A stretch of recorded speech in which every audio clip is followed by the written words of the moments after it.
Hola, ¿cómo estás? Soy Federico Andajasi. Bueno, en realidad me llamo Carlos Federico. Carlos por Marx y Federico por Engels. Como te imaginarás, vengo de una familia comunista y aunque parezca un chiste, fui a un jardín de infantes y a una colonia de vacaciones vinculadas al Partido Comunista Argentino. O sea, fui literalmente un chico adoctrinado. Lo digo sin rencor y con todo el amor del mundo hacia mi familia, pero bueno, así fue. Pero además lo digo porque conozco desde adentro las tripas del PC y eso me permite contarte una historia que acaso muchos comunistas preferirían olvidar.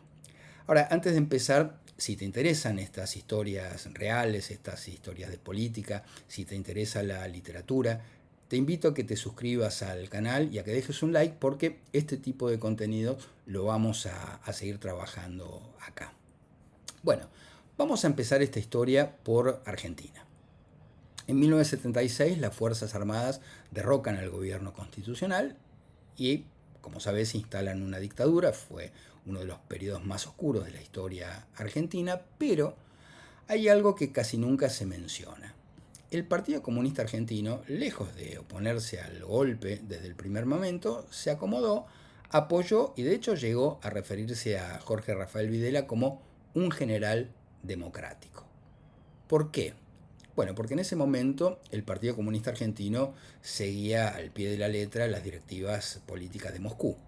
Y la Unión Soviética interpretaba que dentro de las Fuerzas Armadas Argentinas había sectores moderados, decía, bueno, que podían llegar a frenar a la derecha más dura.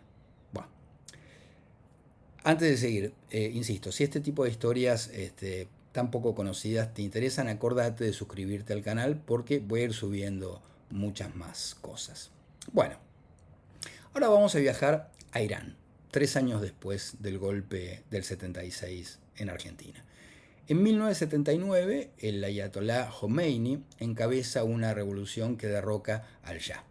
Para muchos movimientos de izquierda del mundo, aquella revolución parecía algo extraordinario, ¿no? Que un pueblo se levantara contra una monarquía autoritaria aliada a Estados Unidos, bueno, era algo que había que apoyar. Finalmente creían que era una revolución antiimperialista. Pero había un problema, que esa revolución no era socialista, sino más bien todo lo contrario, era una revolución teocrática. Sin embargo, gran parte de la izquierda global decidió ignorar ese pequeño detalle. ¿Por qué? Bueno, porque la Unión Soviética veía en Khomeini un posible contrapeso frente a Estados Unidos. O sea, vos fíjate, en Argentina apoyan a Videla porque les parecía un general democrático. Y en Irán apoyan a Khomeini porque les parecía un revolucionario. Bueno, la lógica volvió a ser la misma. El enemigo de mi enemigo es mi amigo. Tan ingenuo como eso. Bueno, en ese contexto aparece una figura clave que es Ali Shariati. Shariati había construido una interpretación del Islam compatible con el lenguaje revolucionario de la izquierda, en la que presentaba al Islam como una fuerza anticolonial y revolucionaria. Y de hecho muchos militantes marxistas iraníes creyeron en esa extraña síntesis, pero Shariati muere antes de la revolución, aunque ya había dejado sembrada esa semilla envenenada. Paréntesis, si hasta acá el tema te resulta interesante, te invito también a dejar un like en el video porque eso ayuda muchísimo a que YouTube muestre este contenido a más gente. Muy bien, cuando Khomeini toma el poder, varios grupos de izquierda iraní lo apoyaron, entre ellos los Fedayin, que era una organización guerrillera marxista. Este grupo se divide. Una facción dice, esto es una teocracia, no lo podemos apoyar, pero la otra dice, sí, hay que apoyar la revolución, porque finalmente esto nos pone en un pie de lucha frente a Estados Unidos. Bueno, los que apoyaron el régimen fueron los primeros en ser exterminados. El ejemplo más trágico fue el del Partido Comunista Iraní, que es el partido Tudeh.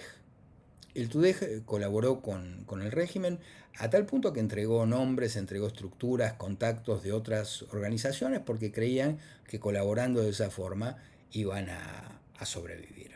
Pero el régimen los usó para obtener toda esa información y después ¿qué hizo? los eliminó.